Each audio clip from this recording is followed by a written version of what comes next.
Yo, what's good? Welcome to Hidden Hands Podcast. Today we got a really special one. This is my brother right here. Man, motherfucking brother. you feel me? He made extra time out of his day. He was up. I was on my flight here, 6 a.m. He was still up making beats. This is how much he want this, man. And go to sleep till like 1 o'clock. You feel me? And he done sold diamond records, multiple platinum joints. Yes, sir. And he's still working like he don't got it. Yeah, got So to. it's no excuses, man. Everybody give a shout out to my man, 30 Rock. Put your hands together for him. You know what I mean? This one's very special. Man, we done been building for a minute. You know what I'm saying? And you know, this is overdue. I've been wanting to chop it up with my guy. Yeah. You know what I'm saying? It was overdue. Definitely needed. You know what I'm saying? I have. Appreciate you being here with us. This was a last minute Hail Mary. Yeah.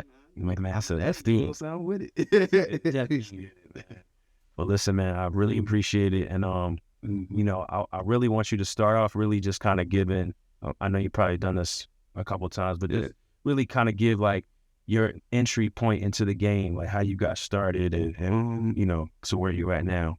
I got started with, let's say, I had a regular job, you know what I'm saying?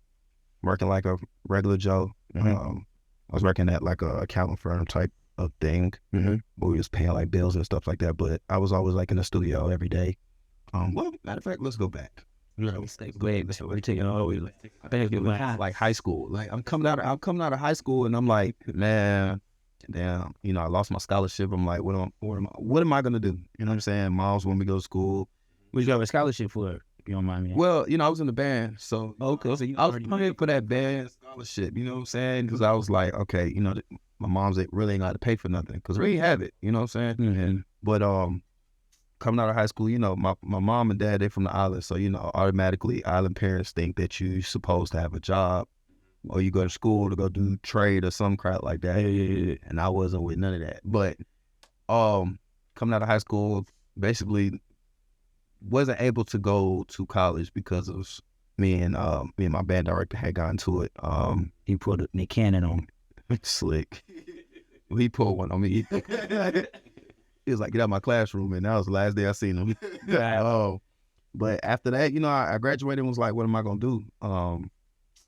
Couldn't figure it out, so I moved to Fort Myers where my dad lives. Okay, Fort Myers. Yeah. Down there, down in the country. Okay. You know, yeah, I know something about Fort Myers. Yeah. So you getting close to Miami, you gotta drive right there. When you get that breeze to take you over. Yeah. So I was down there for about a couple months. My aunt and my uncle, they are like managers at Dairy Queen or whatever. So it was easy for me to get a job. You know, I'm coming out of high school. I'm just trying to figure it out. I just couldn't, you know, do that. You know, I was like, man, I wanted more for myself. You know what I'm saying? So I had to trick my dad and tell him like, yo, I'm about to go back to school. So I was like, okay, I'm finna go back to school. So basically what I did was, you know, I signed up for school online. I had to go back to Georgia to go take my little test. Got back, you know, and my mom was still struggling with my little sister and stuff. So I was like, man, I got to figure it out. So I basically saved all my money that I had from Dairy Queen, came back home and seeing how they were struggling. I was like, nah, I can't do this. So I had, you know, I put my brains to the test, made sure I passed the test so I was able to get in school. Came back home, moved them out of where they was living. And, you know, I was just thugging it. Every night I was in the studio, you know what I'm saying? Just figuring out. Shout out to my boy Corey, which is my brother who taught me how to make beats. Originally it was 2 people in 30 Rock. Gotcha. Yeah, I heard it was a group. Yeah, it was a group at first, but, you know, bro wanted to go cook and stuff, you know what I'm saying? So I just took it on, you know what I'm saying? And I was like, man, this shit's gonna work. Because the first beat me and bro ever made, we made like $1,000 off it. And I was like, a word? And I was like, bet, you know what I'm saying? So I did that. Was in the studio every night, in the clubs every night, trying to meet everybody on the east side. Like my brothers was party promoters, so it wasn't hard for me to like get in the club, get close to people. I was doing a lot of beat battles. We was winning all them joints. And you know, Beat Billionaire. Yeah. I like that. Yeah, shout out to Beat Billionaire. I remember like, and R&B. Like I remember like, the building went out. yeah, like you know, yeah. Those my bros, because I remember like one beat battle, I looked at Beat Billionaire. I was like, man, we're gonna work one day. He was like, man, yeah, just, you know, get your credentials up, you know, we're gonna lock in. I was like, all right, bet, say less. You know, same with R&B. And then, you know, I ended up actually collabing with them, you know what I'm saying? So it was actually dope. But did that turn into a record? did it? I think it did. I think we did. But we, there's so many. It's like, but we, I just kept grinding. Then I just remember at one point, like, I was at work and I had the T-Way Nasty freestyle out on the radio, but it was really the Bandit Game Marco Nasty that got it started. So that was buzzing around the city. It was like 5 different remixes from Thug, Kevin Gates, I think Trey Songz at one point. Like, it was a whole bunch of like just different remixes. Then I remember T-Wayne did it. And I remember like seeing the producer online. I was like, bro, you made my beat.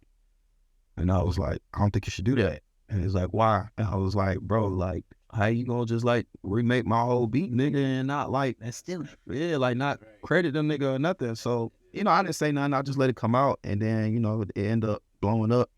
And, I ended up getting credit for it, of course. And shout out to 300. Shout out to Celine. They fixed it. Yeah, they fixed the problem. But I was at work, with a Billboard record, act like none of this is going on at the moment. I was still driving my Honda, back and forth to work every day, sleeping in my car at work because I was at the studio all night, you know what I'm saying? Then it got interesting. My boy Twan was, he's like an OG for 1209, which is my label. Yeah. He was like, yo, bro, we should start a label. And I was like, okay. He was like, let's start a production team. He was like, bro, everybody gravitates to you. You know what I'm saying? Like, you just be the face of it. And I'm like, man, I don't think I'm ready for that right now. Like, I just want to make beats. He was like, nah, bro, we should do it. And I'm like, I bet. So he sent me a text one day when I was at work and was like, yo, Red Shrimmer was looking for beats. Now I ran out of work, parked my car closer to the building so I can get the Wi-Fi. Sent them hella beats. And Migo, actually, which is Sherm manager, actually reached out to me and was like, yo, I'm gonna hit you. And I was like, yeah, all right, nigga, whatever. Like, like a lot of people say that. Yeah. Then next thing you know, he actually hit me and was like, yo, we want to do some business with you. And I was like, I bet. I mean, just hit me, nigga. I'm here, I'm around. At this point, like, I'm doing records for everybody in the city, like Michael Montana, K-Camp, Jose Guapo, Skipper the Flipper, Migos, like everybody. I was just going crazy. Then next thing you know, Shrem was playing beats in the car with Mike. And Mike was like, yo, who's this nigga? Right. Need him. And, next thing you know, like, shit, it just all came together. I just remember being at the studio, like, Mike hit me one day, I was like, yo, pull up to the studio. Pulled up to the studio. Man, it was like 6 in the morning. I'm like, bro, I gotta go to work. But I'm like, man, I'm finna thug it. I'm finna say, fuck it, I'm gonna just thug it. And just thug it. All right. Man, we got in the car. He was like, yo, ride with me. Went to 2 Chainz shit. We was over there with that nigga for a little bit. And I was like, all right, Mike, I gotta go to work now, nigga. Like, I'm gonna catch you later. So I went to work. Came back, did the exact same thing the next day. I was waiting on the nigga to ask me to play some beats. Yeah. So I was like, it was the next day. I was like, man, look, bro, I gotta go to work for real. I can't fuck around and lose my job because at this point, we in a 2-bedroom apartment and, I'm paying all the bills. I'm like, yo, I got to get this shit. Like, I gotta get this money. That nigga Mike was like, yo, you got some beats? Like, hell yeah. And we was working on 2-9 album, I think. I pressed play and nigga Mike was like, that's that shit. And then I was leaving him. That nigga Mike was like, yo, we're gonna be in touch. I was like, I bet. Come to find out, we end up having the same lawyer. So it just made everything like, yeah, it just made everything easier. Even though it was a conflict of interest, you know what I'm saying? Yeah. I still took chances and I still took risks because the place where I was in, I was like, man, listen, like, this shit gotta work. Right. You know what I'm saying? Like, my dad didn't believe it was gonna work. My mom was half-assed, but she's very spiritual, so she just believes anything is gonna be. Yeah, it's a good artist, but I don't know. Yeah, like, yeah, you know what I'm saying? She's like, I know he's gonna find his way, but she wasn't too sure. But I just remember when my dad didn't believe. My dad told me like I was wasting gas. It's driving to the studios. So when me and Mike did the Creed movie with Ears, the song called "Work Your Muscle," which was featured on the Creed movie. Yeah, I actually flew down to Fort Myers and I took him to the movies, and I was just sitting there waiting. And when the song came on, I was like, that's me. That's me. Yeah. He was like, okay. And ever since then, I ain't really had no problems. So, we working. We was just going crazy. Me and Mike, we just had a little run.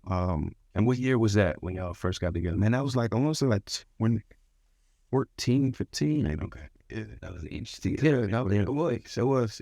Like everybody was. It was a good time in music. Yeah. But yeah, man, you know, like me and Mike was just cooking. I was still doing my own thing, and you know, and all that led to me being here today. You know what I'm saying? Yeah. Yeah. That's what's up, man. I mean, what's some of the takeaways from that relationship with Mike? Like, are you guys still tied in the same way, or have you guys since then? Oh no, that's my brother. That's my brother. Yeah, that's my brother. We locked in. You know what I'm saying? You know, as far as the business wise, like, you know, we figured it out. Whatever needs to get done, get done. You know what I'm saying? It ain't been no bad business. And you still work on records to this day together. Yeah, I was just with him last month. Like, I try to, you know, of course he has a warehouse and stuff like that, but like, I never, like when I signed him, like I was never really around like that. You know, I was like doing my own thing, and I was, you know, I pop in here and there, pop in there. So like the same today, you know what I'm saying? I pop in the warehouse for maybe like all week straight, and then I'll go MIA for a little bit, you know what I'm saying? Go do my thing, and, you know, try to figure it out, because it's like, you know, I'm trying to keep everything going, you know what I'm saying? I got to keep edge on my back too, you know what I'm saying? So it's like, you know what I'm saying? I can't be one of them lazy workers, you know what I'm saying? So I got to get up and keep it moving, you know what I'm saying? Yeah, not saying that no one's lazy, so. No, we listen to this. Yeah, some lazy ones, but I just like, you know what I'm saying? I like to just keep, you know what I'm saying, going, you know what I'm saying? And just keep loading the mic up, you know, it's like while I'm still doing my other thing. Like, actually text message where I'm sending this nigga like 40 beats. Man, I got 40 in my joint. Yeah, like, you know how I get down, like, you know how I get down, and I got a new pack for you. How many beats? Just out of curiosity, how many beats would you say you make in a day, like in a session when you sit down and say, I'm gonna make beats? It could be a good 15, 20 pack. 15, 20? Yeah, and like, I mean, it depends on what mood, where I'm at, what I'm working on, where I'm trying to get, who I'm trying to get to. Yeah. You know what I'm saying? Like, if I'm doing beats and Meek all day, you know, that's like easy for me. Yeah, you know what I'm saying? So that's my style all day. But like, if I'm doing beats for like Kendrick, I mean, you know, like that's my style too. But it's like, I take time with those beats. Mm-hmm. You know what I'm saying? Like, What did you play when you was in band? What is your music? I started with the trumpet in middle school. Me too. And then I played trumpet in high school too, a little bit of high school. Mm-hmm. Well, I was in middle school playing for a high school marching band, because, you know, they was recruiting like the younger kids. So you've been in band stuff. Yeah. And then when I went to Miller Grove, I played on the drum line, and I played snare. Gotcha. Yeah. You feel like that helped you in your career? Yeah, always. Like it'll give you a kind of an advantage? Yeah, that's why I feel like my drums are hard. You know what I'm saying? Like, because in my transition, because like in marching band, that's all you learn is like transition and phrases and, you know, like different things. So I implement all that inside my beats. Do you play keys? Yeah. That's what you can do. Yeah, you know, yeah. Like, you know what I'm saying? I be trying to always think like out the box. Like, Yeah. Okay, niggas would do this on this beat. Yeah. I'm gonna do it this way. Right. I see. Definitely cut through. Yeah. And were you inspired to be a producer, like during your band years? Like when you trying to be a producer, or what was you trying to go music? Like what was it? I wasn't even thinking about none of this. I didn't even see this far. So when I had researched you and watched some of your interviews and stuff, and you've seen you have a different demeanor than a lot of producers, and I get to where you've gotten to. You kind of seem like not content, but you seem content with who you are regardless. You seem like, hey, if I wasn't gonna make it in music, or if I wasn't gonna make it as a producer, I would have been all right. I would have. Yeah. Well, listen, like I said, growing up in a island home, it's like you were raised to do something. Like, no matter what it was, I was gonna have some money. I was gonna figure that shit out some way, somehow. You know what I'm saying? Like, it wasn't gonna be a Dairy Queen, but you know what I'm saying? Like, it was a start. You know what I'm saying? Like, I was gonna figure something out. Every day I'm gonna figure something out. I'm gonna get up off my ass and figure that shit out. Right. That's real. So you feel like your lifestyle growing up is also an advantage that you had. Yeah. Because literally every summer I was, you know, my dad would come get me every summer, and he has a brick paving business, and that's what I was doing every summer, making my summer money. With laying bricks, compressing the sand.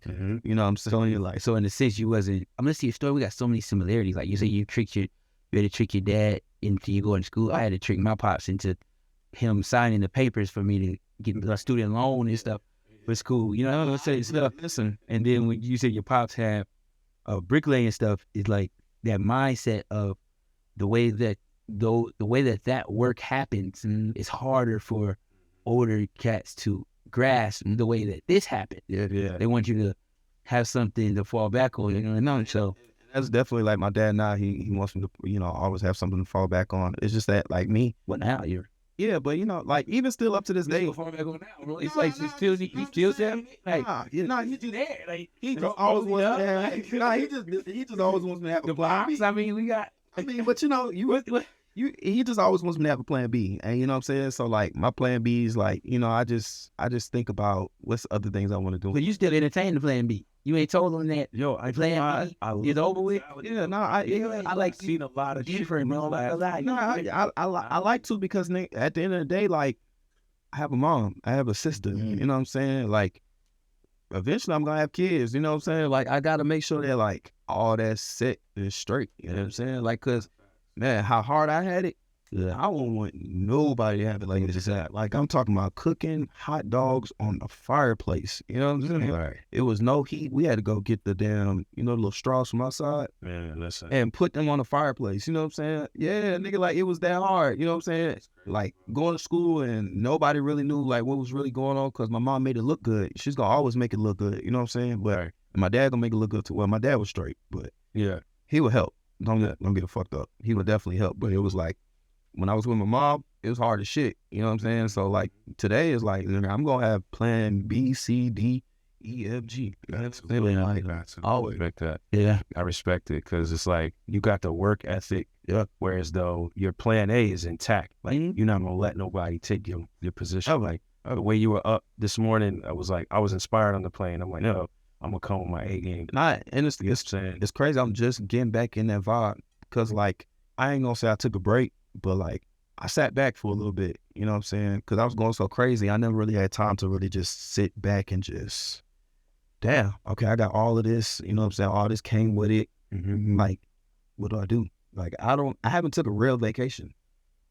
Since you've been. Yeah, since I've been in this whole music Yeah. in the industry thing, like I haven't took a real vacation. Get one with the work.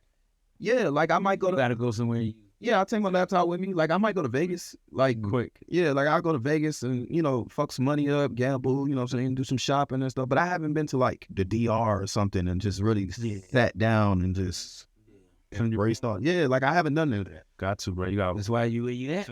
Yeah. But you do gotta take your thing. And lately, so like since I wasn't able to like take a full vacation, like I wouldn't say this was a vacation for me, but I really just sat back and was just studying music, just watching what's going on, you know, watching how artists move, how the producers move. Instead of getting in every game, you retake in where the game is at. Yeah, where the game's at now. Because I was so in my head, you know what I'm saying? Like, bro, I was literally just going crazy, you know what I'm saying?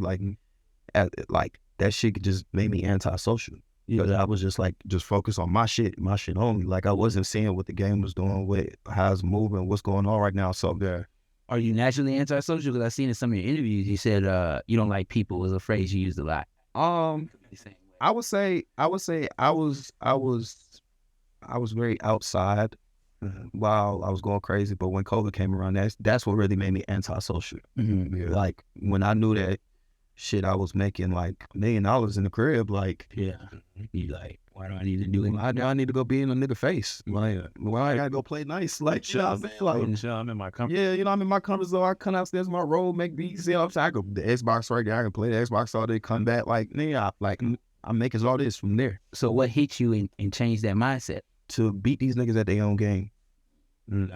Yeah, I got that hungry. Cause it's nothing like seeing some of your closest friends count you out. It's nothing like seeing niggas who you held out for a long time look at you and be like, damn, bro, like, you know what I'm saying? And this was kids you doing. Yeah, because this was after you went all the way up. You went all the way. Yeah. And I still think I still don't even think I hit my peak for real. Okay, I was just about to, I still don't even feel like I hit my peak yet, because like if I really stay active at doing, I'm how do you feel like you're not in the door? It's just like that. You got like your level of So you feel like Jordan in '93, and now it's what 94, 95 since then. You putting the 4 or 5 on. I just look at it like this: like I came in the game not attached to an artist. Okay. Yeah. You see what I'm saying? Like, Yeah. I mean, I was attached to Ray Sherman and them, but like I was still bouncing around doing my thing. Like you didn't hear me like every track that came out. It was just me. It wasn't like just you. I know what you mean. You wasn't this the guy, this the sound. I didn't have one of those. You know what I'm saying? So it's like, damn, okay, I gotta get back out here and do it all over again on the days. Do you feel like after you did a record so big like The Box, do you feel like it's like boxed you in kinda? Nah, hell nah, cause I came back with the Donda, 2 on Dondas actually. You know, and then we came back with Flame Flows, and it was like I got back to back to back. Like I got a whole like I do whatever. You know what I'm saying? Baby Keem shit. Yeah, Baby King will kill you. Shit, I had the second record that brought Kendrick Lamar to retirement. You know what I'm saying? So I was like, I wasn't. Yeah. You would never box me in. They said they can't do it. They can't do it. They can't do it. Nah, that's fire though. That man. Never. That's fire, man. Because some people think, I like your perspective on the plan A, plan B thing, because sometimes we had the mindset of we don't need a plan. We don't want a plan B because we want plan A to succeed.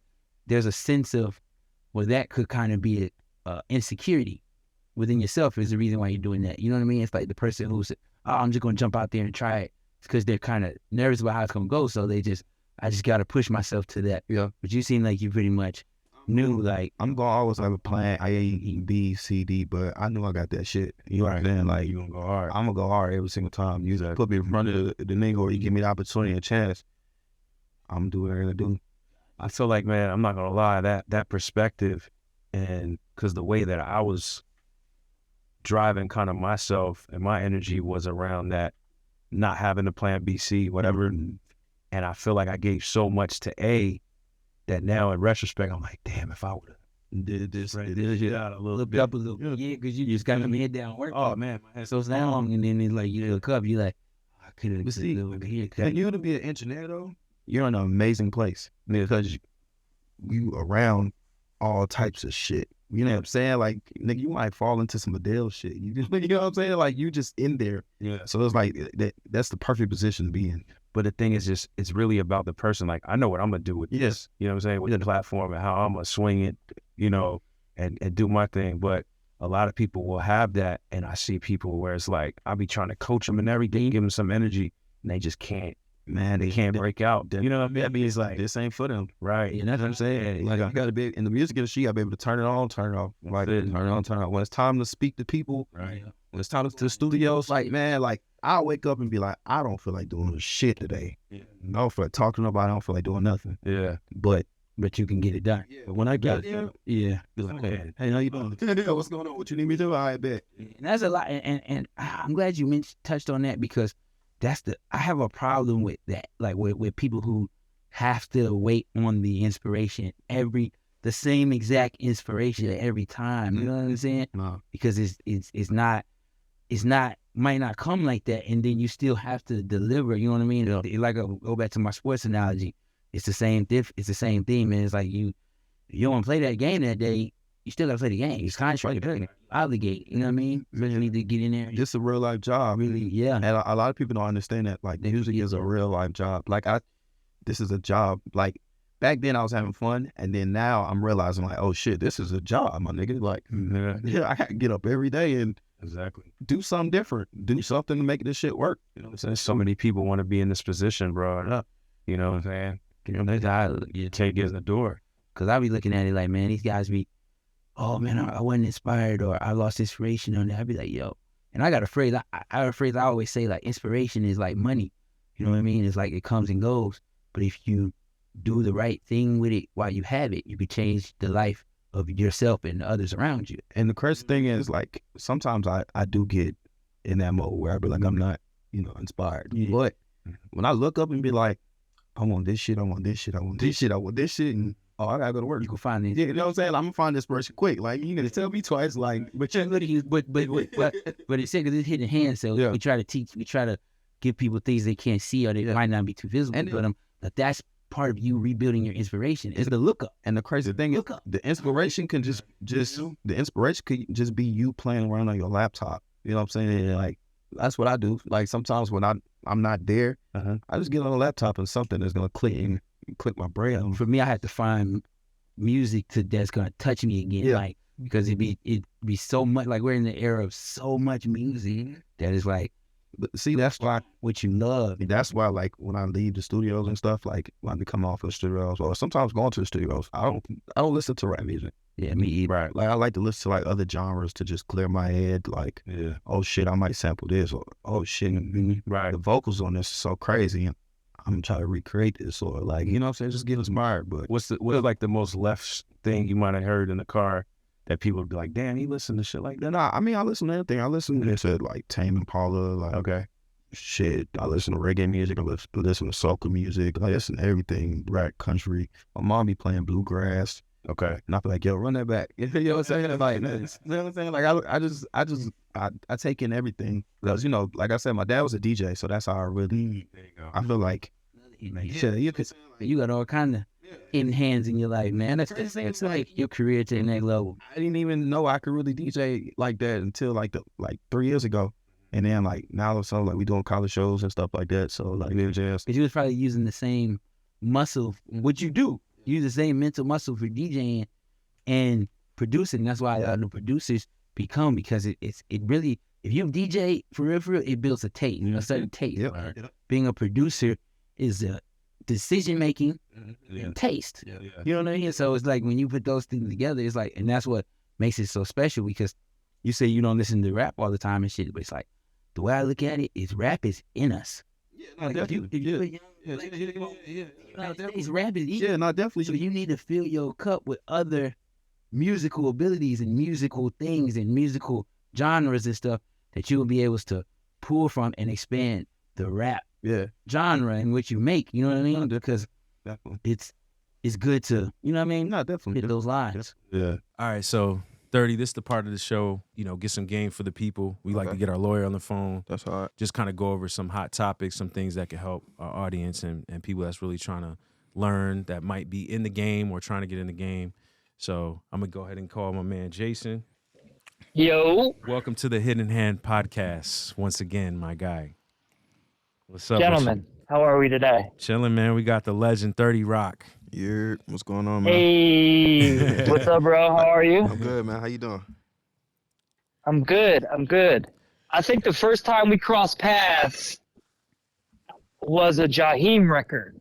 Wow, For real? you've been grinding for a while. Damn, that's crazy. I swear it was I think it was like, I don't know if it was him. It was at least 8 years ago. Damn. Yeah. And it's been a you while. know, we've been watching, and anyway, congrats on everything. Appreciate it, man. Welcome to the show. Yeah, I'm on this podcast, my boy. I had to make it today, man. I'm not gonna lie, I had to make it today. Love it. Yo, Love it. appreciate y'all, man. So JB, today, I really want to get into publishing deals and different things, however deep you want to get into it, different options people may have as far as when they're at that point where they're looking to shop a deal, different strategies they could take, whether it be an admin route, you know, or do a co-pub, or just different things that to look out for. You know, there's a lot of miseducation out here about deals and people getting into shit deals, and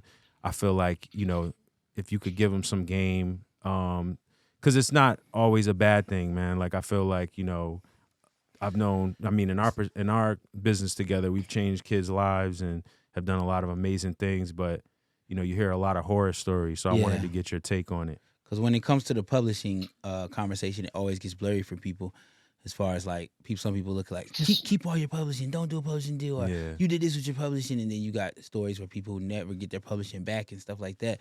So it's definitely something that is something we can get into. We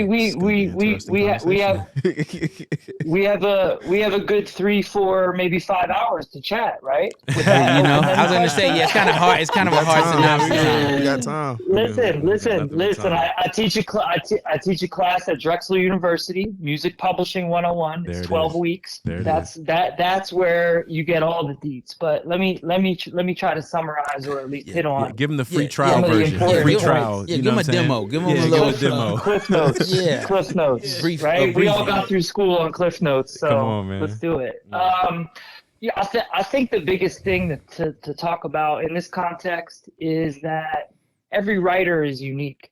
Every writer's discography is different. Every writer has different challenges. Every writer has different goals financially.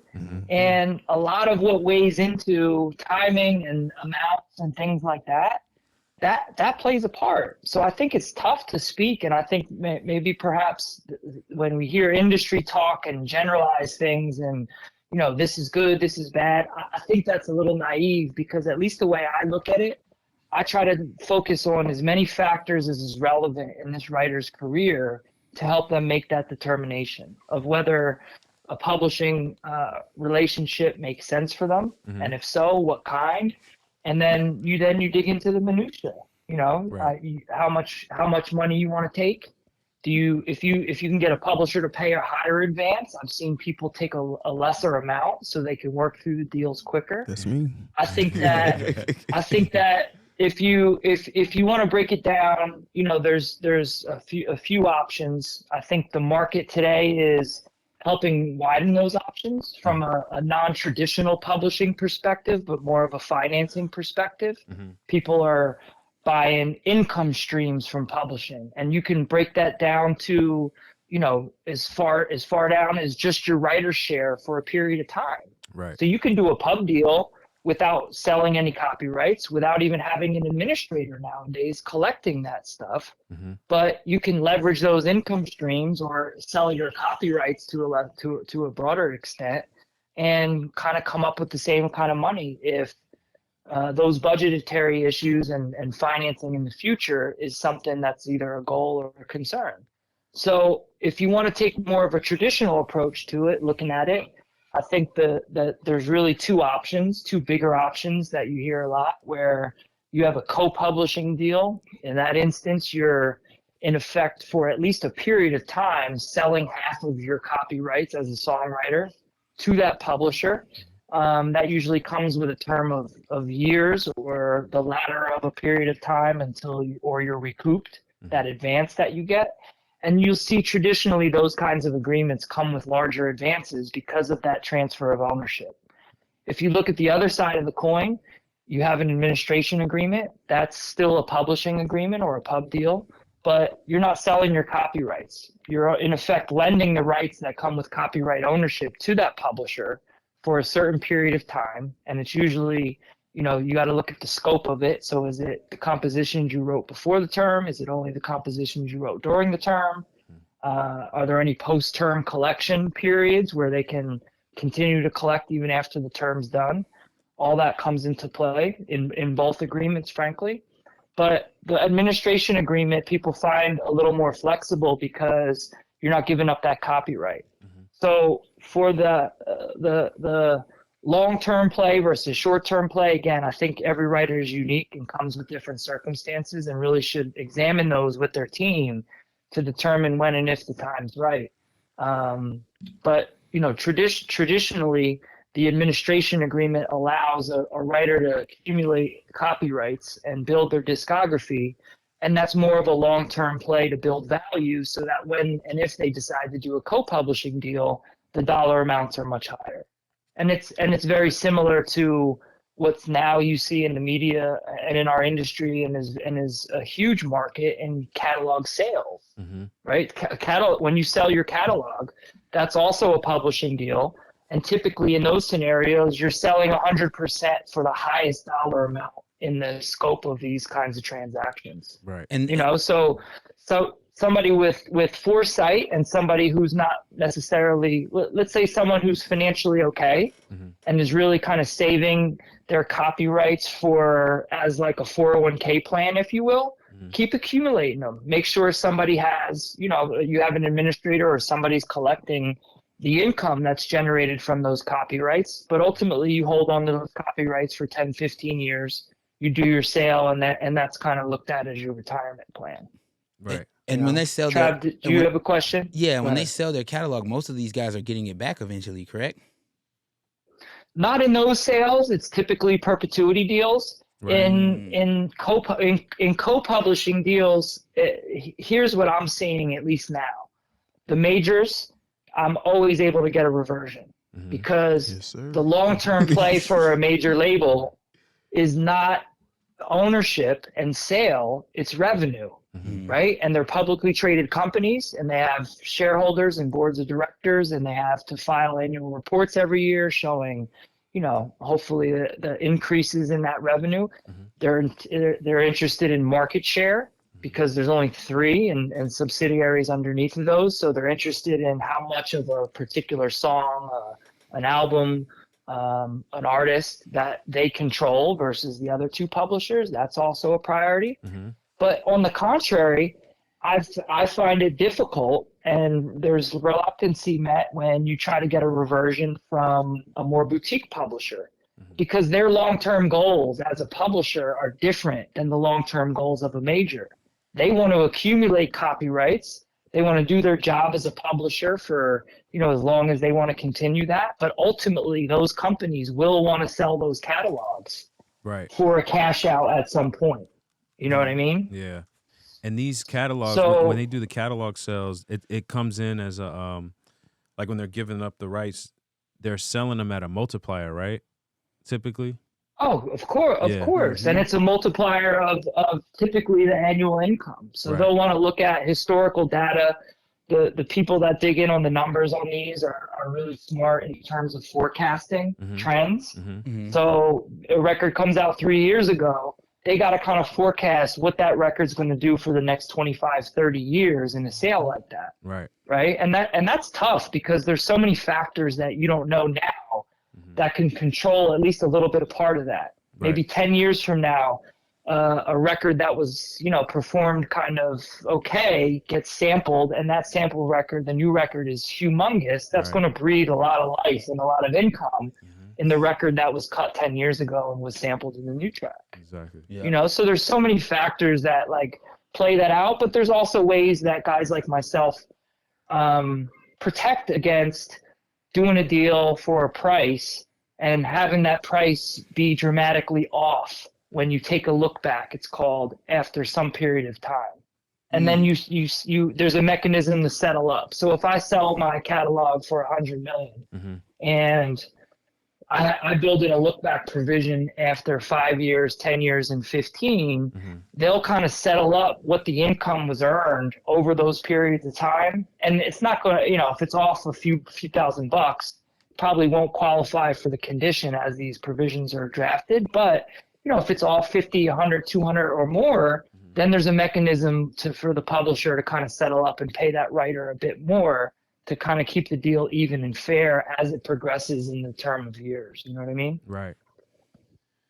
Man. But there's so many variables. There's so many options now. Exactly. And I think the best advice that I could give to kind of sum it up is to really have somebody have somebody on your side if you're contemplating one of these that knows all these variations, that knows what you bring to the table as a writer, knows your position financially, you know what I mean? And really digs in, peels back the onion. And I think do the proper thing, at least from a lawyer's perspective, is really do the analysis to make sure that whatever you're seeking makes the most sense. And then, try to put it in motion and get it done. For sure. And so again, a lot of analysis in my office goes down before we even talk to publishers, before I even get into the, what do you got, the ultimate decision. They like the writer. We had a couple meetings or a lunch. Next thing you know, they're going to say, well, what do you want? Well, I want a lot. You know what I mean? I want a lot. I want, and a lot of times, listen, the deal points to some writers aren't the most important. Yeah. If you have a manager that's running you around and putting you in the right rooms, or guys like you guys, you've grinded in this industry to where you're invited and kind of breaking down those doors on your own, it's less important what kind of creative services the publisher gives you. Right. You know what I mean?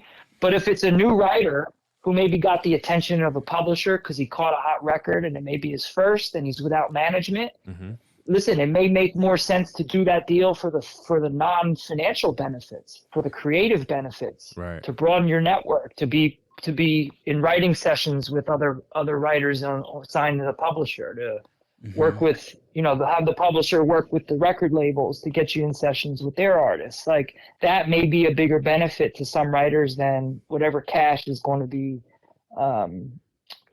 paid when these deals close. Yeah, so there's so many factors, and like I said, to kind of summarize, I just urge anybody who's listening who is interested, do your homework, do as much as you can on your own, but really surround yourself with people that really understand the climate, understand what's out there, understand your set of circumstances to ultimately allow you to make the best decision for you. And I know you don't have all day to talk about this because it's a big topic, but I just wanted you to touch on, because I see a lot like where artists will come up and they'll meet like somebody who's bigger already in the game, and then that person that they meet, basically they take their publishing, you know what I mean, or they'll sign them for their publishing, and then they might not work out maybe a year or two later, and then they release them from the deal that they had them in, but they keep their publishing. Can you touch on something and like that a little bit? That's why, you know, most people would at least do their best to negotiate a reversion of copyright at some point after the deal. You know, and there's levels to that, right? There's some where if it's a stronger writer coming in the door, I may be able to get a full reversion. That means copyright and administrative rights that come with those copyrights 10 years after the deal's done. Right. As long as that writer is recouped at that point, that becomes a challenge if you're still in the hole on some of these deals, because they're usually a period of time, or the latter of a period of time, or recoupment. Yeah. I also try to build in. Go ahead. I was gonna say, I feel like we're so, man, it's so many horror stories out here and things that have happened. If you're not educated or trying to educate yourself at this point, I have zero sympathy for you, because it's so much information out here for you to at least lawyer up, get somebody around you that could tell you like, yo, this is a terrible idea, or could we meet in the middle or figure something out where you're not, harping online or whatever. Yeah, because 100%. we're The kinda over snakiest that stuff that I stage. see is in the independent world, if you will. Right. It's the companies that somebody catches something and one of the people on the roster are hot and people start reaching out and gravitating, but there's no major label support or major publishing support. Yeah. There's no JV that they're working that new writer in. Mm-hmm. And then in those instances, you'll see that there's a lot of kids taking bad deals. Right. So it's hard. Do you fault the company who's leveraging the lack of knowledge and understanding and perhaps finances of a writer because they may not feel like they can afford a lawyer? Or do you fault the kid who didn't do his homework, could have, availed himself to a ton more information online, and who probably with asking some questions and asking some people and doing their homework, finding a lawyer who would take something on a percentage basis prospectively. Right. Yeah. Meaning they didn't need to write a check to engage that lawyer, for example. Yeah. I don't know. It's a tough call. I think there's probably a little bit of blame apportioned to both sides. Yeah, I was gonna say it's probably blame on both sides, but most of the time I would blame the predatory stance or the predatory position that a lot of times these people take after they've been screwed over. You know what I mean? And then they're like, oh well, this person stole my publishing, or got a portion of my publishing for this long. Yeah, for sure. So now I'm gonna listen, go do the same thing to these young kids who don't understand publishing. Yeah, that's not it. And I think I'm kind of weighing on the side of Cruz, where I place more, maybe fault isn't the right word, but on the young obligation, if you will, on the younger folks, because people are in a position, and who can take advantage but don't. Those are the people that I see really winning. Yeah. The people that could have taken those kids to the cleaners but decided to do it honorably. Those are the people, and on a long-term basis, you say karma comes back to you. I don't know if it's karma or just doing good business or doing business the right way. Right. Those are the folks that I see really put these companies together, and the next thing you know, they're in JVs and they're, you know what I mean, doing things at a super high level, and people appreciate that always. No doubt, and that's why that's anything I do outside of my law practice in the music space. Yeah. I almost feel like, even if I'm not doing it with my lawyer hat, because I am a lawyer and so many people look to me with that hat on, I kind of have to be as honorably as I can on other stuff. No, for sure. But I find doing business that way makes you feel good. It makes it furthers your reputation as a good businessman. And listen, at the end of the day, there's plenty to eat on both sides of the table. Exactly. There's plenty to eat. So you don't have to do bullshit Right. in order to catch an extra 100,000, whatever on these But that's kids. what they Like, don't want you to everybody know. could. Well, listen, that's why, And that's you guys why. will make sure you put my telephone, my office line, my Yes. email, And that's everything why. in And they need to graphic come right at take the this top class. as They we need to come take that Listen, class. as we everything. fade this session. Everything. And, Hey, yo, and that's why we No, get our and lawyer listen, on the this- phone, man. That's right. But one piece of advice Yeah. for those that think that they don't have the wherewithal to hire a lawyer, Mm-hmm. all these transactions that we spoke about, Mm-hmm. in particular the ones that are with bigger companies, those companies are going to pay for your lawyer Right. most of the time. Mm-hmm. And even in the independent companies, the dollar amounts may be less. Your lawyer may not be eating Thanksgiving dinner, but he's at least going to eat lunch on the deal. Right. And if you're a younger writer, forming that relationship early with a lawyer is great, because I'm not that concerned about that first deal. I'm Right. concerned about what are we going to make together over the next 10 years if this Exactly. is someone I believe in, There it has is. the right trajectory.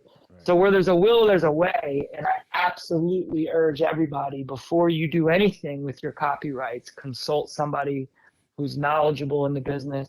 I think particularly a lawyer who specializes in the music business, so that you can make sure you get the right protection and, ultimately get the right deal, because it works on both sides. A lawyer who's very well connected, who's doing 10, 20, 30 deals with each of these buildings every year, man, my proposals are coming in lovely these days. Right. It's a lot less back and forth Yeah. on the proposal. It's a lot less back and forth on the drafts, because we just closed one 2 weeks ago and we start where we left off on that. And that makes everything more productive for everybody involved in the transaction. So, find a lawyer, find a good one. If you like them, stick with them. And, Get you a it's the Jason, best man. piece Get you of a advice I Jason. can get. Get you a Get you a JB. JB. Get Love you you a guys, burger. man. Get you a burger. Love you Straight guys. up. Get a burger, man. Got to. Go grab a burger. A J burger. That's Right. Yo, Jason, Right. thank Gonna you, drop man. them. This why we get him on the phone, man, so y'all could avoid these issues, Definitely. and we're gonna be holding y'all responsible to get your Yeah, get your knowledge education up. up on Learn, this, learn man, what you learn the game you're going into. You know That's what I mean? it. Like Yeah. it's no different That's it. than any other sport or any other game. You know what I mean? Basketball, you ain't finna go out there and just think you're gonna be in the NBA and you don't know the rules and you don't even know how the NBA is doing what they're doing. Yeah. So, but a lot of people in And music listen do and that. tune in to this every episode, There it because you're is. going to learn something. You're going to take away something. These guys have been doing it for a long time. Yeah. They're bringing the goats on as guests. Yes, sir. 30. I don't think it was that far back. I'm thinking probably, now that I think about it, maybe 2 or 3 PNB Rock projects ago, maybe 2 ago. Definitely. Yeah. Yeah. That definitely, we had worked Yep, on. Yep. Definitely. Yeah, Yeah. the first one you But, said Jaheim, I was like, Jah. No, but we got. I think we I have went editors. a little too. I think we I have went editors. a little too far back. So all yeah, good. edit me Yeah, out of yeah, we that. got Make- editors, keep- man. Yeah, Yeah, he- we're gonna I make like- you Ain't look worried good about out here. that. Look, man, I just whatever. Yeah. But yeah, man. Thank you, JB, man. Appreciate you. Yes, sir. Yeah, of course, Yes, course. Keep going. All right, my Keep brother. going. Thank You guys man. have a great rest of the episode. You All got right. it. Thank See you. ya. Thank you.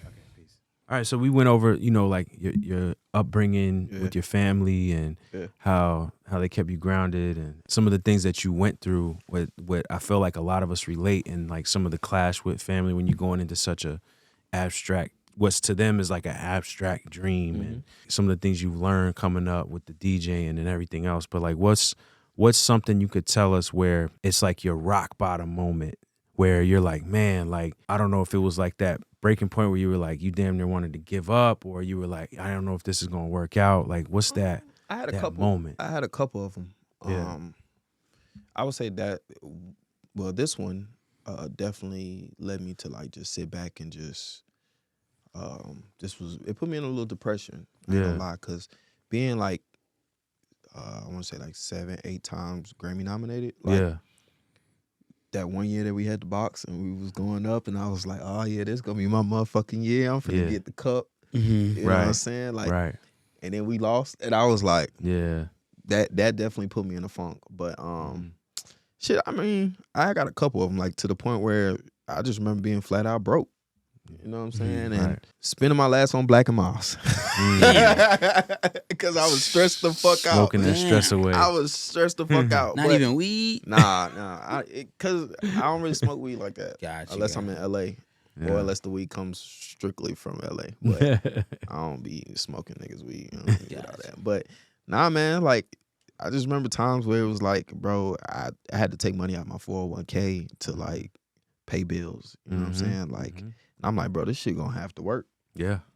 Yeah. Like, this shit gonna have to work. But that's what made me strong. You know what I'm saying? That's what Right. made me know. Like, that's what let me know that I could fight through anything and I can get through any battle.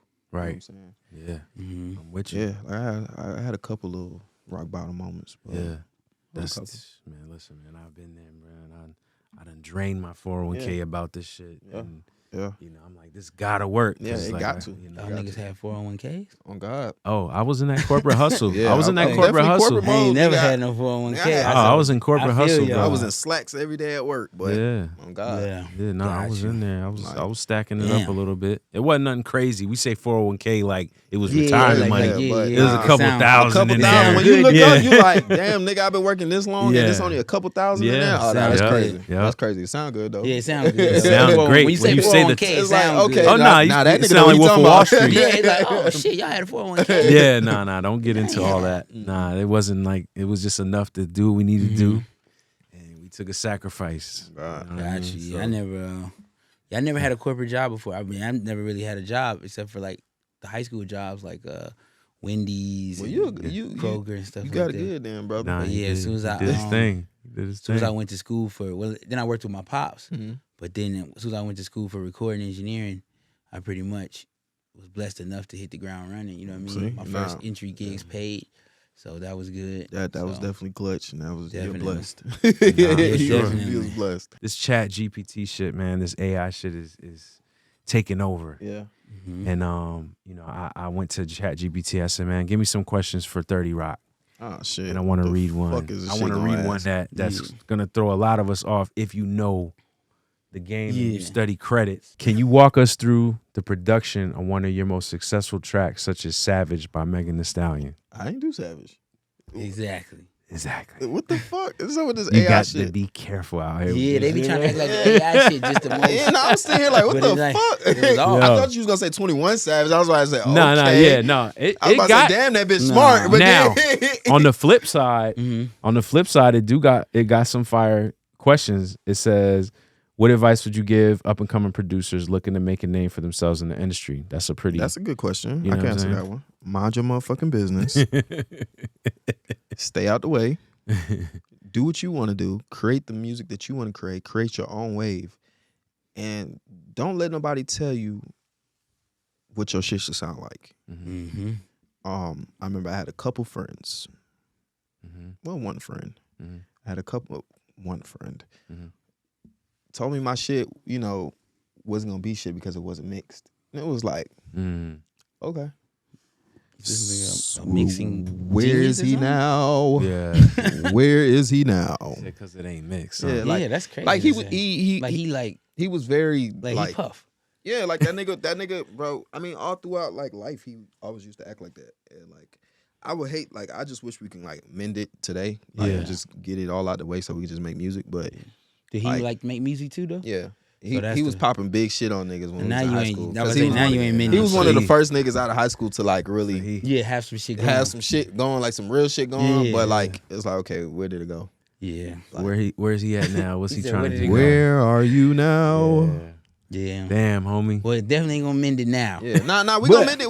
I'm all for it, but niggas know me. Like, if You gonna talk niggas that who shit, really you know gonna- me, yeah. I'm gonna say how the fuck I feel, no Yeah. matter whatever. Like, so, like, that was something that stuck with me because Mhm. I'm like, damn, bro, you supposed to be my nigga. Like, if anything, you Yeah. supposed to teach me, Encourage. encourage me. You know what I'm Yeah. saying? Like, Yeah. teach me and Nah. encourage me. Don't put me down. Nah. But the fact that you did that Yeah, and what you was- still on that bullshit, And it's crazy that he said because it wasn't mixed as That if. sound insane. Yeah, that sounds like it's like, pure 'cause D it's hate. like, nigga, I didn't want to be commercial. Like, It's I was, but I what was in the is- trenches making trench baby beats. Right. You know what I'm saying? Like, Yeah, I was look at- making look struggle now. beats. but I was mixes making, is so subjective. yeah. So that's the part where it's like, Uh, Yeah. you know what I mean? yeah, it's, it's- like, did he want your shit to sound top 10 mixed? Man, fuck it's what they like, talking what about. the hell? And that's Like, why you I- just got too. You got too. That's why I just stick with the whole thing of You like sound real guitar. create what you want to make. You know what I'm saying? Any point Right. to create what you want to make, how you want it to sound, Yeah.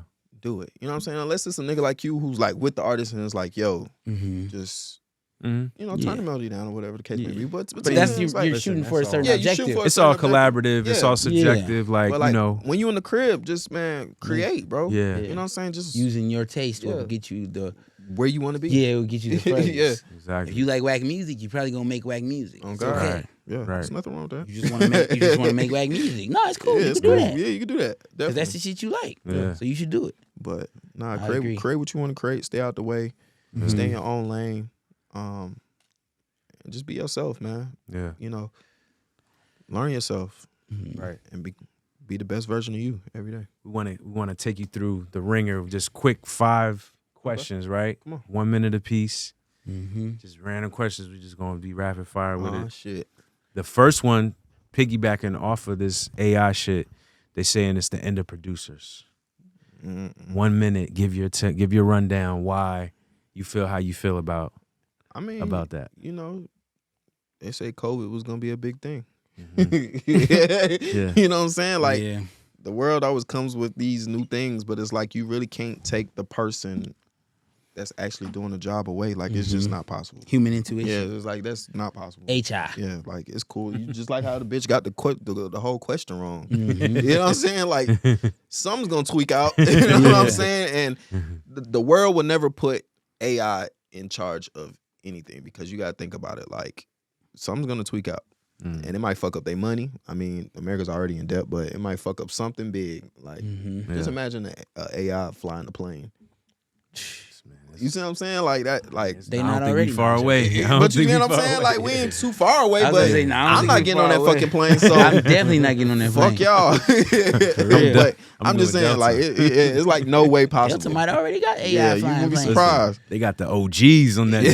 joint. 5-star generals He's go there flying and go shit. there with his feet up, You'll be- chilling. All right. You'll be surprised. So- But What's your favorite record you produced? What's your favorite? I don't really have one. You don't have a I favorite? don't really have a favorite record because honestly, when the records come out, I just move to the next You thing. gone. I You be- trying not I to be- dwell on it. Which one changed your life? Yeah. I'm gonna piggyback off that. I mean, it depends on what you look at, like change your life. If you looking like change your life, of course, the box did. Okay. But So you've had your life changed multiple times from yeah, records. no, So definitely. 'Cause which ones are those? it was You like, give you know, multiple. Okay, so of course T Wayne, Mhm. Okay. that was the first record, first big record. Mhm. Then of course, like Rake It Up, Mhm. you know, because that was like Nicki Minaj and Yo Gotti. Then King's Dead with J Rock Future and Kendrick Lamar. You know what I'm saying? It's like Mhm. That different was that one. steps. You know what I'm saying? It was like I just had like different Hard. steps of just life. You know what I'm Yeah. saying? So it's like That's probably my favorite of yours. really. That J Rock Kendrick joint, but that's one of the ones That was an that interesting moment. you was out the We box. was- I on like that I one. like this one joint called Flamers Flow 2. Flavor Soul, that's it. about That's to come yours. out. He need, hey Meek, man, whatever camera I need to look at, and you, man, tell that nigga, bro, we need to do a whole project, bro. But definitely, Travis definitely like introduced me to some whole different shit. You know what I'm saying? Yeah, Because I feel like that's his story. When he did that to us too, he gave us a whole different perspective on sound. yeah, like I never really thought like my music would be like mosh pit music. You know what I'm Right, saying? So right. just making that beat in the hotel room because Sick was like, hey, bro, I'm about to get on the plane. I'm finna go Yeah, meet Travis. right. Send me some beats, and I'm like, oh shit. Yeah. Mhm.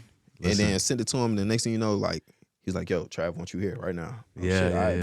bet. You know what I'm saying? Ever since then, like, that really changed my life because every album that he's from Astro World to like now is like whenever he's working, I'm like one of the, main main people that guy he that calls. pulls You up. know what I'm That's what's saying? up, They man. call in. Shout out Even if I don't Travis, talk to man. that nigga for months, it's like Travis a Yeah. legend. How's That- that experience? Just to touch on it a little bit. experience is cool. It's great, especially when we was in Cabo because he lets you create. You know what I'm saying? Like Yeah. he'll invite like 5 different producers at a time. Mhm. And, sometimes, like, it depending on how hard you go, he'll bring you back. So, like, I was out in Mexico for, like, forever. You know what I'm saying? Damn near almost got arrested. All types of shit. But that's actually when I made Flamin' Flows. Like, There you know you what I'm go. saying? Like, that beat was for Trav. You know what I'm saying? But that's what I'm saying. Trav just let you create and just let you Yeah. just make beats all fucking day. And then when you feel like you got some good shit, you Yeah. go in there with the hard drive. And I'm like, hey, Yeah. Yeah. plug up. Right. You gonna listen to this shit. You know what I'm saying? Yeah. Like, but And that's the best way, huh? When they let you create yeah, versus just let me create. your and zone. then- hitting you with Yeah. too much direction. It Nah, they kinda don't throw hit, you like off. Trav don't never hit you with no direction. Like literally, I was just with him like 2 weeks ago, and we was just cooking up at Rick Rubin crib or studio, and he just had my own room. He was in the room, and I just made like 15 beats, and I was like, hey, bro. I gave it to, the hard drive to Derek, or I walk in and be like, hey, Trav, I got this. Or he'll text me, like, hey, bro, you got some shit. Like, depending on how you feel. That's hard. But it's just always a moment with him. How you feel about having 6 producers on one beat? I don't give a fuck. That's one of those. I honestly don't give a fuck because I got producers under me. You know what I'm saying? So it's like, nigga, sometimes it'd be 4 of us. But you know what I'm saying? Like, nigga, I'm not in it for the money. Yeah. I'm not in it for, because, a lot of niggas complain about paying this and paying that, or how the money is splits and all that, how the money's getting broken down and shit. Like, I don't even be caring for none of that no more. Like, I'm on a whole different mission. Yeah, it's just like, nigga, like, you want that trophy now? Yeah, like, let's just create, bro. Like, I don't give a fuck. Like, so now, like, even after when I leave here, there's gonna be 6 of us in the studio tonight, and one of y'all niggas gonna rap on these beats. Yeah. You know what I'm saying? Collaboration is key. Oh, that's smart though. Yeah, like Definitely. sometimes I take L's. It's just a conversation a lot of people are having now with how, like, with a lot of the collabs. But see, and the thing is, I ain't even been in loop mode. Like, I ain't been using no loops. Like, I use like certain niggas that I fuck with, but like, I don't really. Did you ever look down upon using loops? No, I really wasn't tapped into it. Like, when the box came out, like, that's when I had just tapped into like loops. Gotcha. Like, everything I was really making was either like a sample or like from scratch. Like, I didn't even know there were niggas like who was actually cooking up this shit and sending it to niggas. Okay. Like, I didn't even know that. And then I think I want to say like one of the first loops I did was with this producer named Ghost Rage or Jordan, one of them. But like, I didn't even knew that existed. Gotcha. Yeah, they're making fire though. But I mean, it's just interesting because I know you can play keys and stuff like that. So I wonder, because I know a lot of the guys who are real musical. You know what I mean? They could do beats by themselves and all that stuff. Yeah, not that. So you can do beats by yourself all day. But you know what I mean? It becomes a different. I don't have a problem with a conversation. nigga even sending me loops, and I just add my own shit on top of it. Like, I'll just play on top of it, just keep playing shit, keep adding shit. Gotcha. Would you rather have a number 1 record or break an artist? It depends on what you in it for. You know what I'm saying? Would you? What? Oh, how shit. you feel? It's your opinion. I'd rather. Ooh. Because he had that. Hard. He had That's that. hard. You already had a number 1. Yeah, I already had number 1, so I know what that feel like. Yeah. I'd rather break an artist because I feel like, those are the ones who love you forever. Those are the ones who always thank you for making them who they are today. You know what I'm saying? When the niggas are already on, they kind of, you got to deal with the other bullshit. Yeah. It depends. Yeah, I feel like it's more, personally, I feel like it's more gratifying to be the part of like somebody's career that really jumpstart them and turn them into a star. Like, no, definitely. you know what I'm saying? Yeah. Because you're gonna get way more from it. Like, I mean, just look at Mike. Like, you know what I'm saying? Like, exactly. for him to take Shrum and just Right.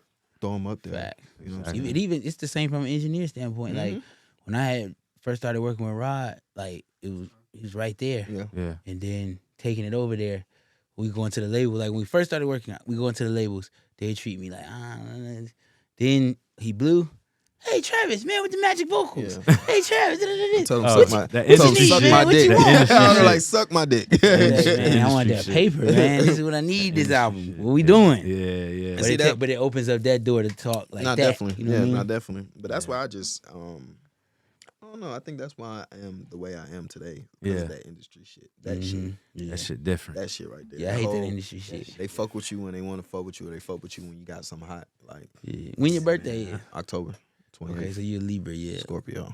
Yeah. Oh, like my girl, yeah. Okay. Okay. Scorpio. You said That's October why what? I 28th. get that. I get Oh, okay, that. okay, okay. Yeah. See the real. Yeah. Gotcha. I fuck with that. No, You I know just, what I mean? yeah. But I was asking because a lot of your points and shit, like I hate the industry shit. I ain't gonna lie to you. You know what I mean? Like we navigated and I played the game and shit, but really, shit flaw. Yeah. It's No, just it flaw is. shit It all is. through and through. You know what I mean? It is. And it's Yeah, like you that's- gotta really learn how to, like, it's people who they be good kids and stuff, and they'll talk to me and they be like, "Man, I want to get into music," and I'll be like, Man, listen, "Bro, I you just- a good pure kid, bro. You might get ate the fuck up in this." Right. I just did. Yeah. I just did like 3 career days, Mm-hmm.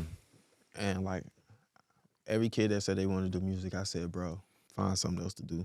Like we got hella rappers already. We got hella producers. Like I mean, I'm not gonna. I told him like if that's something you really want to do, you gotta take it serious. Like this ain't something that you just half-ass do because kids these days been half-ass. I don't know what the fuck they're doing, but you got to do it because if you don't do it, it's not gonna work.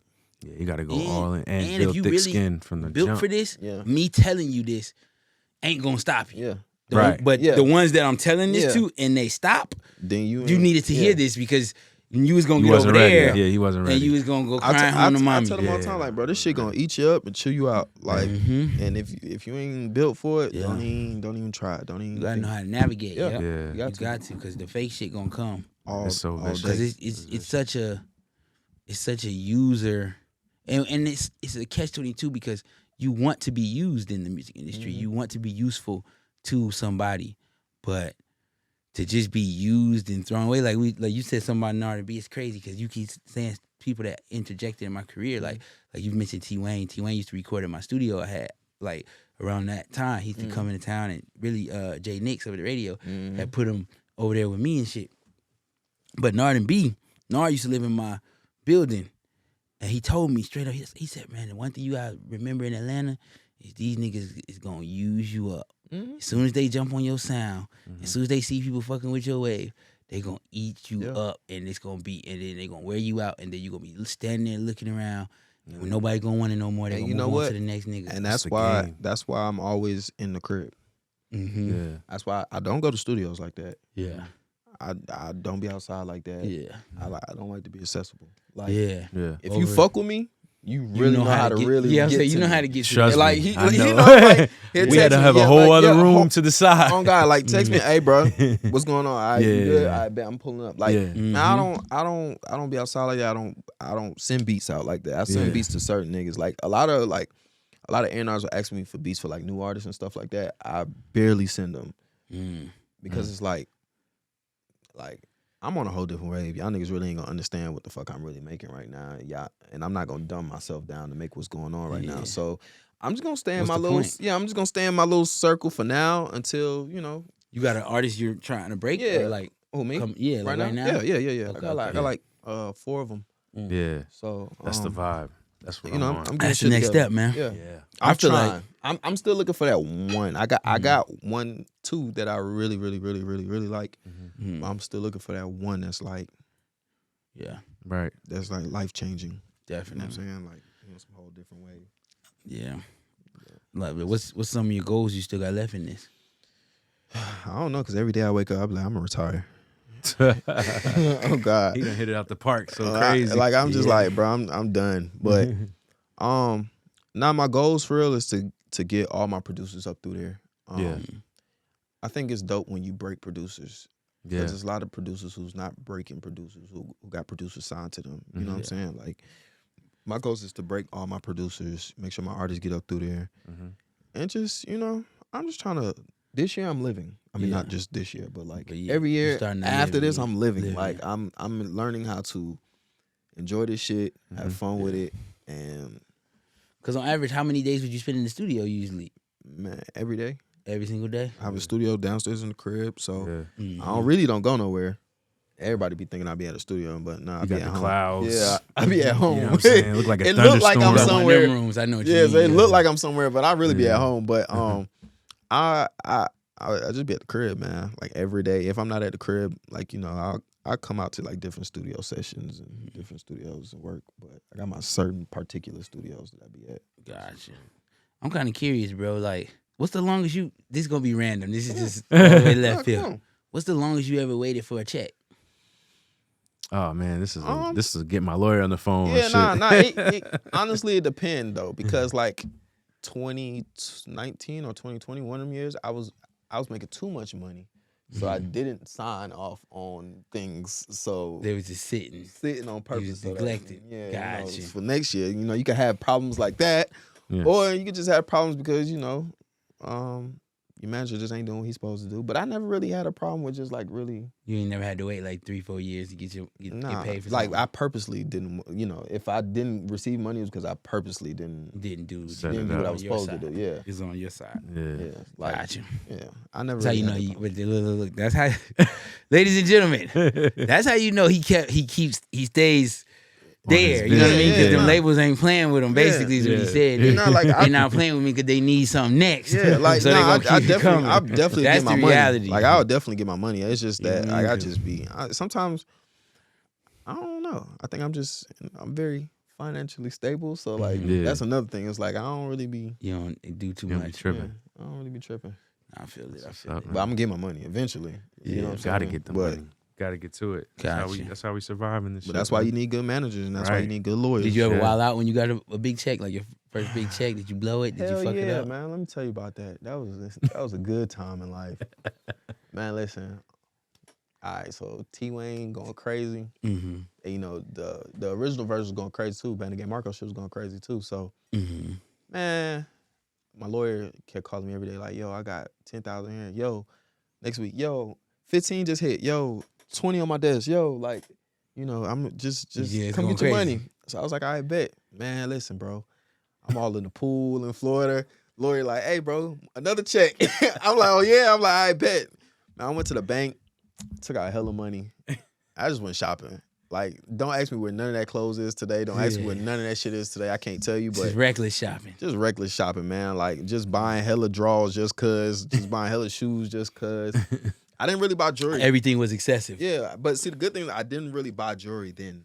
Mm. Like, I was on some whole different shit. I bought jewelry, like, maybe, like, my second big check, third big check. But, man, I just spent hella money, reckless fucking money on nothing, bro. I don't know where none of that shit is today. Right. But you put the work in to make sure it come back. But you 'cause- did it though. But you know? that last big check I just got, though, shit. Put that up. Nah. went nah, I did put it up though. I did. He's not crazy. Because by the time, You backing out. You back some shit out. Yeah. yeah, That's like, what you like did. by the time the big money came, like I done had everything that I wanted. Yeah, You know what I'm okay, saying? okay, Like I done had everything I wanted now. So like right now, I got everything I want right now. So I don't really spend money like that. What do you like? Some people collect pops. Some people collect shoes. Yeah. What do you do outside of music? What's your thing? Like hobbies. Or Yeah. like- I like watches. I love cars. Okay. Like all my cars, like we go race them. Yeah, I was about to say. Okay, cars like- collection dummy, yeah, watch car- collection yeah. going stupid. What else we be doing? I just be chilling, bro. And nigga, I play. I just be chilling, man. I like Man, cars. listen, bro. Like I'm real deal. These Like niggas said, I just be chilling, bro. nah, I for like real. cars. Like and a lot of my money. watches. A lot of my talking money. about Funko goes- Pop. But what I'm saying is, the reason why I'm saying is Bear 'cause bricks, Funko Pops. No. Yeah, the cars. The reason why I'm saying watches. is because to follow up, I just be chilling after the cars and the watches. I love It's like shoes. that's enough. That's it. Nah, You know what I'm I saying? love Like shoes. that's enough. Yeah, now that is enough. That's I don't do nothing, bro. When I say Okay. I be in the house, bro. Like literally, I Chilling. love shoes. I get every pair of sneakers that come out. Like, Yeah. my shoe collection's crazy. Yeah. My cars. A lot of my money go to my cars because like every week I'm tuning this, I'm changing downpipes, I'm Oh, you into turbos, cars. like turbos, wide body kits. You Like go to the track and shit. I don't even go to the track. Like whoever want to run it, we Oh, can okay, take it okay. on. No, we can keep that 85. on I'm camera. with that. We're gonna keep that on camera. Yeah, we I go. just got a ticket doing 101 the other day. Got you. I don't even know why I still got a license, but Damn. like I literally, man, like Killing on 'em. I have fun. I have a 07 BMW 335. This is how you know I'm into cars. Uh-huh. I have a 07 BMW 335. Not no fucking 2023, no Yeah. 07. Anybody who know Performance. cars Yeah, I was gonna say. knows about what the fuck I just said. Got you. Crazy. That shit has like 800 horses for that little ass car. Yeah, it's light. Like I gotta get you. Yeah. I gotta get you a Nick in the Yeah. combo. 'Cause Yeah. he be Nah, me and Nick be trying to fuck around. I'm still waiting on him to come to listen, Atlanta. I'm still waiting Nick on be him. on his car shit that- crazy. yeah, He be that- swearing when he I gonna see fuck niggas like that, I be everybody like, up. okay, bet. Nah, I'm with He it. on his shit Was though. it He be on foreign his shit. or just? I'm with all of it. anything that's classic. Like I mean, I ain't gonna lie. Like I said, I got the 07. I had a C63S. Shit. Now I got a Urus that's fully tuned, full exhaust, turbos. We ain't riding we ain't getting a Urus, just get a Urus now. But shit, we had Hellcats, of course. We got S63s, fuck, everything, bikes, like whatever the fuck you want. Like we really got it. Like So basically, stay in the studio. yeah, stay in the Stay studio. focused. Stay focused. working. And you get what the fuck you want. Exactly. You get whatever it's you gonna want. come. You It get come whatever with you work want. ethic though. It You don't sounds just, like he don't leave the house don't unless just he fall out wanna the sky. go race his car. Yeah, nah, I'm with I him. literally don't leave I the feel house, him. bro. Listen, I literally don't leave the house unless I'm hungry. Yeah. I'm finna go to the mall. What else I leave the house for? Maybe a studio session. I might go see my family. I'm in the house every day, bro. You know where to find me. Gotcha. Call me. I'm probably 9 times out of 10. I got like this 80-inch fucking big ass TV in my movie room, and I'm sitting there playing Flight Simulator. Like it's real time weather, real time everything, bro. Oh shit! So let's start. I see. Cause I'm trying. Where the challenge come in at? But I guess It's actually flying the plane. Nigga, you could fly into, if say for instance there's a fucking hurricane going on right now, you could fly into the fucking hurricane, and like Oh, that's whatever's crazy. going on is going on. So it's gonna give you the real time, like what would happen. I got a whole joystick. little I got thing the that push pedals. up. I got the pedals. I got the fucking joystick. I got the throttles. Yeah. That's crazy. It's hard though. Ask Cuz will tell you I sit there all day. That's hard. Yo, Yeah. I would love to pick up that hobby Yeah. if I had time to, cause I got a little one running around. I can't do it. Man, I'm telling you, you gotta find. I don't something. got a real time You 3 gotta- hours to sit down You and gotta do the find flights something and that shit. you just really like, bro. Like, and Just that's one lock thing, in. Like, my cousin taught me actually how to. He's the one who actually got me on the flight simulator shit because we used to just be up all night just playing that shit. And then now, I was like, hold on, I got money now. And I was like, oh shit, they came out with the shit on Xbox. Like, oh shit, I bet. Like, Damn. you know, let me just. That's oh what shit. it's on Xbox. They got it on Xbox and PC. Would you be playing it on PC now? On Xbox. Oh, okay. I'm about to get a PC. I haven't got a PC built yet, but That's crazy. I be playing Call of Duty with the gang. Yeah. Yeah, I be on everything, bro. So you fuck with the video games too? Yeah. Okay. Video games too. Gotcha. But majority of my time I be outside. Cars, dirt bikes, Nice. fucking around doing dumb shit. Yeah. Listen, keep you balanced. Sound like Insane. sound like a fun time. No, it's cool. Sound That like shit some get boring Bam too, but- Margera shit or some. Damn, well, 30, we appreciate you, man. Yeah, Man, I appreciate y'all, man. It's been a good vibe, man. You know what I'm Appreciate y'all. saying? And you know, anything you need, bro, you know, I'm around, broski. Definitely Anything you want to appreciate shout you. out before you go? Anything coming up soon or to look out for? Y'all just watch. Keep it low. you Just know? watch Own us. podcast And, coming. you know, maybe. OnlyFans, you know what I'm saying? Hey, Feet man. finders, you know what I'm saying? Shit. It seemed like it's the way it go now. Yeah, you might as well. Everybody got Shit. something going Everybody on. got something. Nah, but you know, if you fuck with me, man, I appreciate you. You know what I'm saying? I just mind my business and stay in my box. What's up, world? It's your boy 30 Rock. I'm here at Hidden Hands. Gang.